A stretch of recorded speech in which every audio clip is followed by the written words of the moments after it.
It is because we have forgotten that we belong to each other. And a wise man, Jimmy Carter, we will not learn how to live together in peace by killing each other's children. Eleanor Roosevelt, it isn't enough to talk about peace, one must believe in it. And it isn't enough to believe in it, one must work at it. And then from Jonathan Lockwood, is that the way you say it? Huey. I think. Choose inner peace. Nothing is worth losing your inner peace. Take action as circumstances require, but never surrender your inner peace. Stop, breathe deeply, close your eyes, breathe deeply again. Then and only then take action from a peaceful heart. And Marianne Williamson, one of my favorites, forgiveness is not always easy. At times it feels more painful than the wound we suffered to forgive the one that inflicted it. And yet, there is no peace without forgiveness. And again, Jonathan Lockwood, Huey. Know that when you see spirit in everything, then peace is at hand. And the great philosopher John Lennon. Peace is here now if you want it. And now Arlene with the lesson.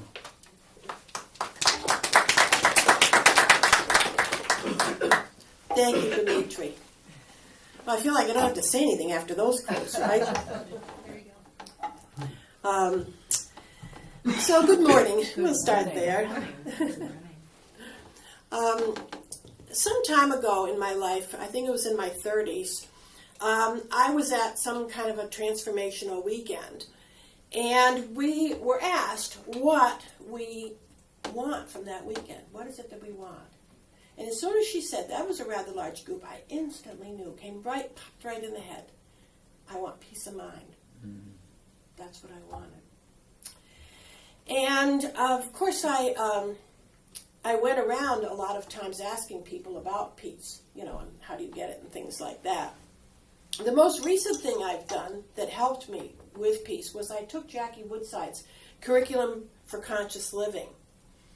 And during that time, in the first part of it, Life Design, we had to search ourselves and come up with a mission statement. What was our mission when we came to the earth? Our big overall mission.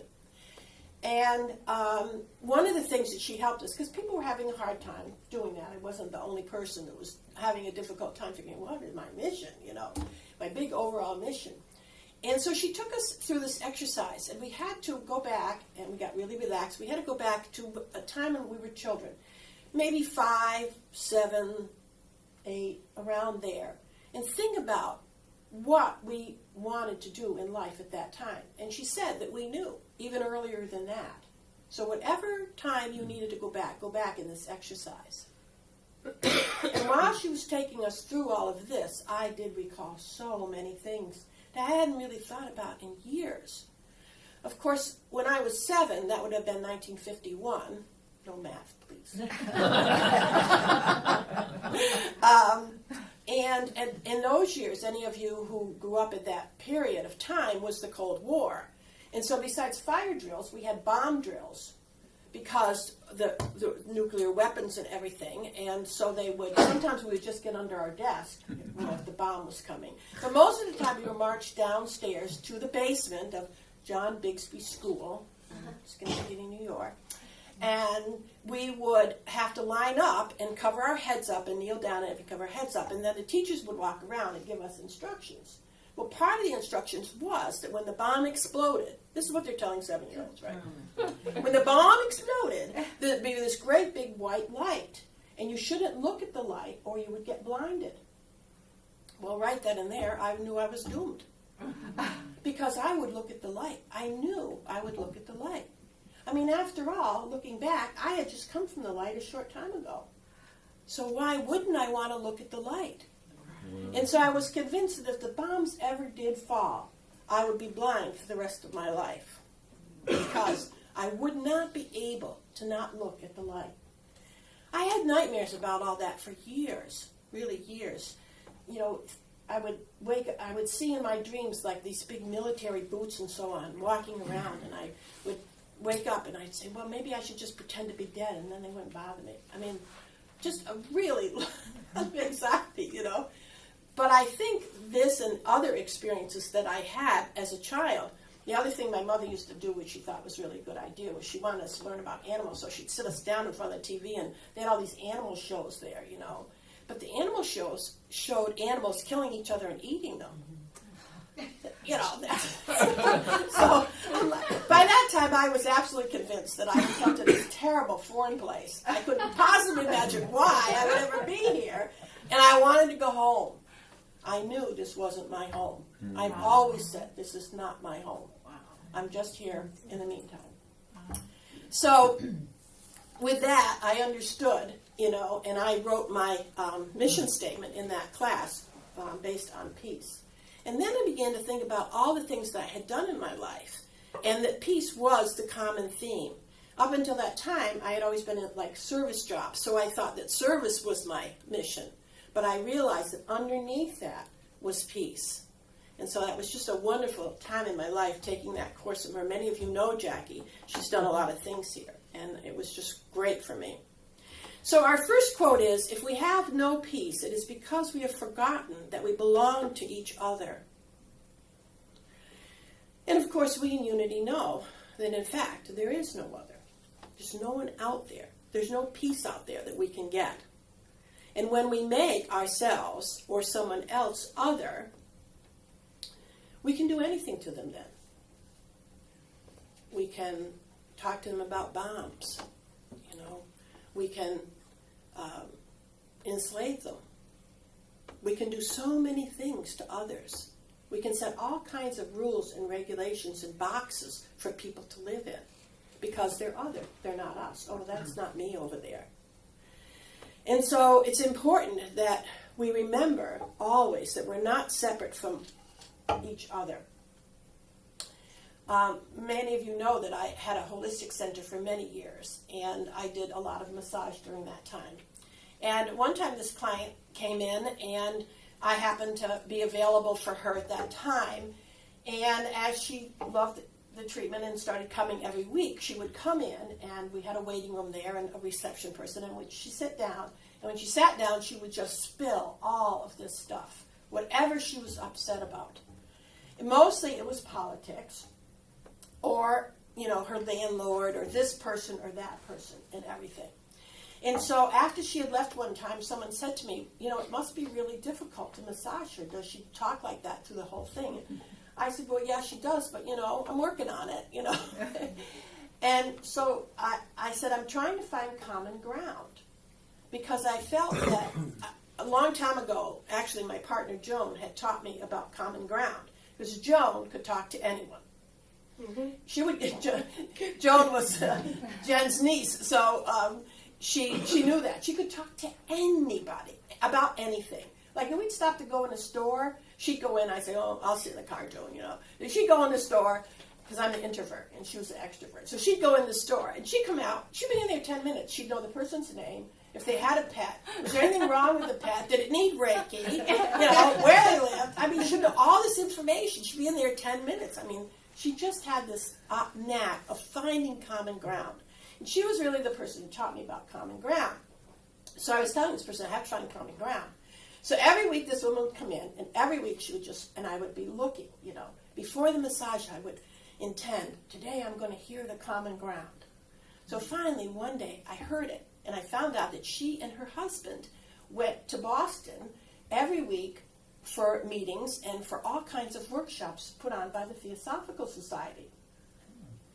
And she was interested in everything paranormal. I mean, she was just like, there's our common ground, because that was me, interested in everything paranormal. So from that day on, we just had the greatest conversations. And then after a time when I felt that she trusted me and did not see me as anyone adversarial, someone that would betray her or hurt her in some way or whatever, I made a suggestion that, I'll just massage it and we'll just be quiet. Maybe we'll talk in the office after and everything. And that was it. After that, she came in perfectly quiet and was really able to receive what I had to give her. But it took a long time. And so I think that finding common ground with someone that irritates you or someone that you've judged in your heart, maybe you've never said anything to them or anything, but something like that. There is that common ground there. We have to trust that because we're all human and we're all really alike, even though we're different in how we look and the paths that we pursue. So I think that's a very important part. Yes, we have forgotten that we belong to each other, but we can remember that by trying to find common ground. Our next quote is from Jimmy Carter. We will not learn how to live together in peace by killing each other's children. And when I read that, it just stopped me. And I could almost feel that ripple today, when Dimitri said that. It just stops you right there. And I thought to myself as I'm preparing this, I want to include this, but what am I going to say about that? So here's the takeaway that came to me. It's important to pay attention to how truth feels in your body. That's your takeaway. How did you feel when you felt that? Where did that feel in your body? Like me, it got me right here, But it could get you in a different place. It's important to know how truth feels in your body so that you know the truth when you hear it. Because we're told a lot of lies all the time. And we kind of know what they feel like. They're kind of icky, and we turn around and we might turn it off or we just find somebody else to talk to. We kind of know what that is. But truth, how that resonates in your body is really important to understand so that you can see that, know it, and feel it, and know where you feel it in your body. Our next quote is, it isn't enough to talk about peace, one must believe in it. And it isn't enough to believe in it, one must work at it. And that comes from Eleanor Roosevelt, one of my favorite people. She doesn't say how to work at it. She just says we have to do it. And I know when I was younger, and I think that's probably true for a lot of you, I was out there looking. I thought peace was out there. I just didn't get that it was inside. So I thought it was out there. And I marched, and I picketed, and I signed petitions, and I went around with partitions on my little clipboard, and I told people how they should be peaceful over and over again. I worked 10 years in a domestic violence program as a counselor, and we had to take back to march night every year, and I marched every year in that. I was in Washington for the ERA. I was in New Bedford at the big march for abortion rights. But we know in unity that peace is inside us. I do, however, would not stand up here and say to people not to do that kind of work. It's so important. Because as you're doing that kind of work, you're learning about it yourself. And you're also exposing yourself to other people. And they're learning the things from you. So talk about peace, live peace, be the peace, and do whatever God puts in front of you, just trusting that God will put what's in front of you so that you can learn about peace yourself.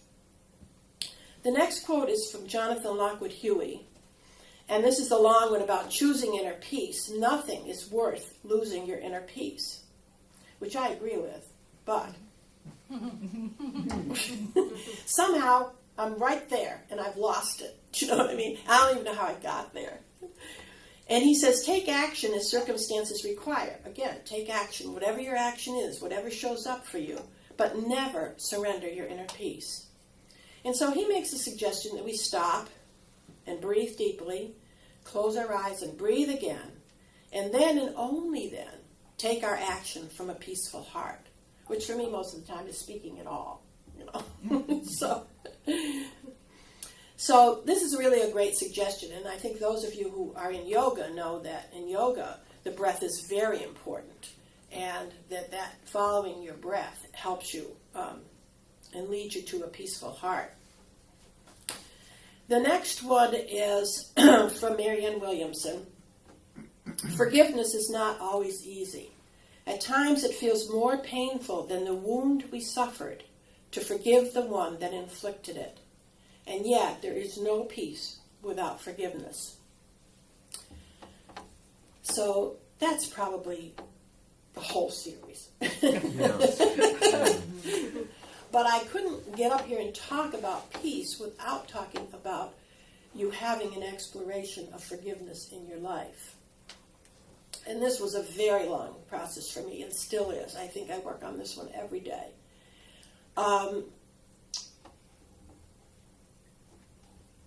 But if you hold wounds, if you hold resentments, if you hold judgments, you don't feel peaceful inside. And eventually, all of this has to be surrendered to God. Anything that is not like love has to be surrendered. I once asked a teacher in a workshop, because I had gotten it, that I had to let go. I said, well, how do you let go? How do you do that? In fact, I asked a lot of teachers that for several years. And they all said the same thing. It was a process. It was my own path. I had to figure it out myself. I had to find the way. At one point, I felt so frustrated, not peaceful, that I told myself, when I figured it out, I'd write a book to let people know how to let go. I would expose this big secret that everyone was keeping. And, of course, I read every book on letting go. I mean, some of the books, I can remember one, it was yellow and black, and it said, how to let go. No. And, of course, that was that person's process. And sometimes I would get things out of those books, but it wasn't my process. Now, I know you want to know how I let go. But I was so fortunate at a time in my life when I was looking at forgiveness and all these things to go to a workshop by Carlin Tipping, who is the author of Radical Forgiveness. And for me, that book, in that workshop, that weekend, I had no idea what I was signing up for that weekend. I just thought it was this, usual transformation. We all sit around in a circle. And it was just incredible. And, I cried through half of it, and, all my resistance came up and everything. But, boy, at the end, I got it. And I had been seeking an experience such as that for a long time. And I know now that God gave me that experience that weekend, just the way the whole thing happened and how I got there and everything. So I can't tell you how to let go. I can't even tell you what process is yours. But if you seek, you will find. Because God always has our backs. God isn't going to leave you, go off for a coffee break or something, You're going to get in front of you, if you're paying attention, exactly what you need at every step of your life. That guidance is always there for you. The next quote is, know that when you see spirit in everything, peace is at hand. And this is another quote from Jonathan Lockwood Huey. And as I was looking up some quotes and putting this together, I had about 6 or 7 quotes from him. And I had to get rid of a lot of them, And so I said, oh my goodness, who is this man? So I went online to look up these quotes, to look up who this guy was. Well, he had a little bio written there about him, very interesting.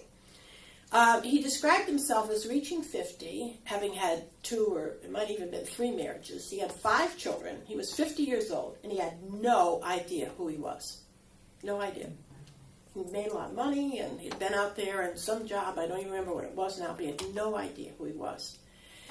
And a friend invited him to a workshop, an intensive workshop for the weekend. And he said that was the start of his path. He's a motivational speaker. He's an author. You can sign up for him to send these spiritual, inspirational quotes to you every day. And just had a wonderful story about just knowing that he had to go in a different direction. He had to really find out who he was and what he was there for. Very interesting. If you want to look him up sometime. So He also describes himself as New Thought, although I looked and I couldn't see like that he was a unity minister or something, but the things that he puts out there are so much like what we think. And I love this quote, know that when you see Spirit in everything, peace at his hand. And that's part of that letting go and that forgiveness process, is you see the good in the person that you're irritated with or that you're judging or something like that. And you see Spirit in him, what we call seeing the Christ in the person. Namaste. I behold the Christ in you. So you see that because you know intellectually that that is in every person, even though sometimes we can't see that in each other. And that brings us to our last quote. Peace is here now if you want it. John Lennon said that, and so much more about peace.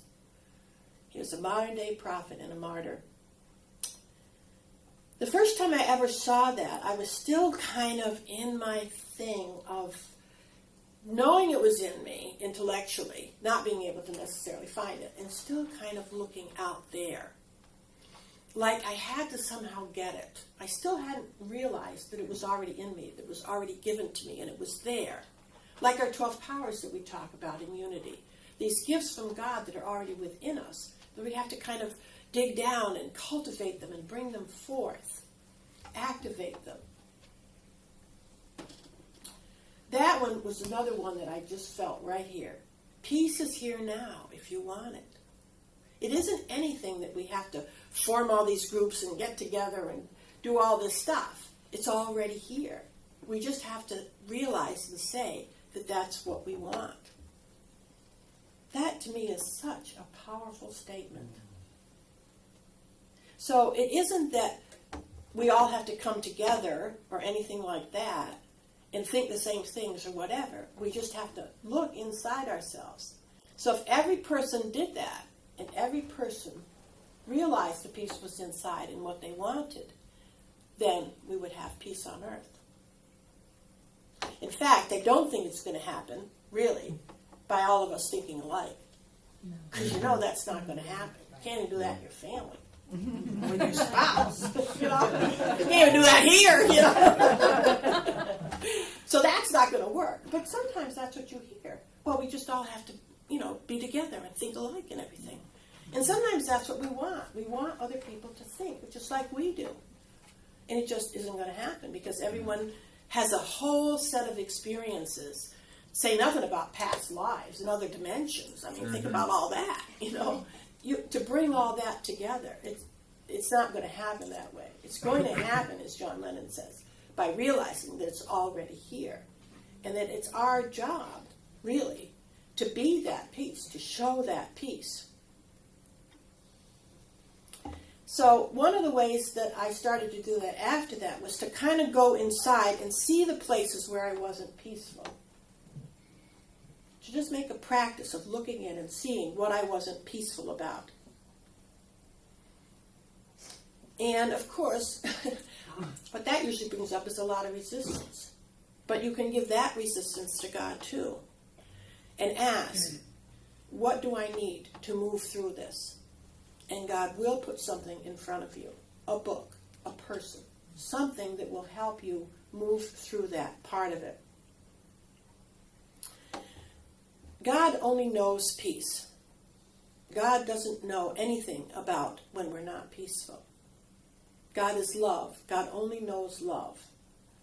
When we're not aligned with those things, God doesn't know that.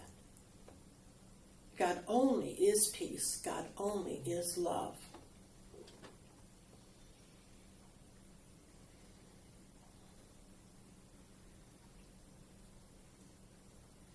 So can you feel that truth there? That right there. Did you feel that right in that second? Right in your heart. That's what God is. And that's what God wants for all of us, all of the time. So let's move into our meditation now. So let us now together enter this time of meditation. If you have anything on your lap, just put it aside. On your chair or on the floor. And be comfortable right where you are.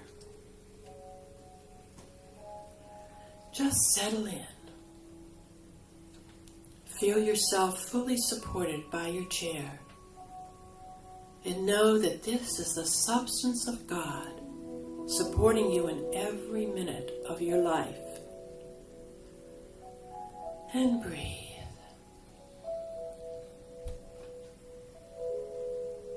And be still. Be as still as you can be. And breathe.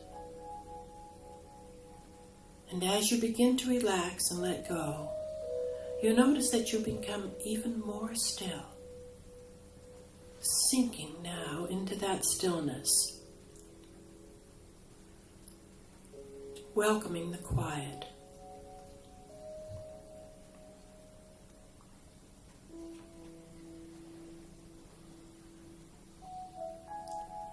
As we have been moving through this Advent season, we may have envisioned the birth of Jesus occurring in a setting of great peace.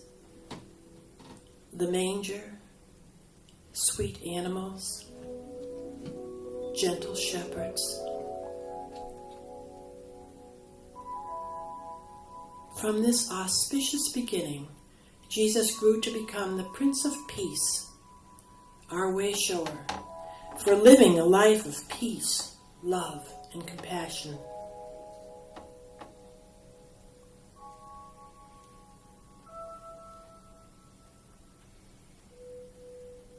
We each have in us a deep well of peace. It lies at the very center of our being. Any time we feel unsettled, anxious, or upset, we can return to the abiding peace of the Christ within. We can live peace, know peace, and be peace. In the silence now, in the silence, be the peace.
And now, as we prepare to come away from the silence, we affirm that peace and harmony abound in our world.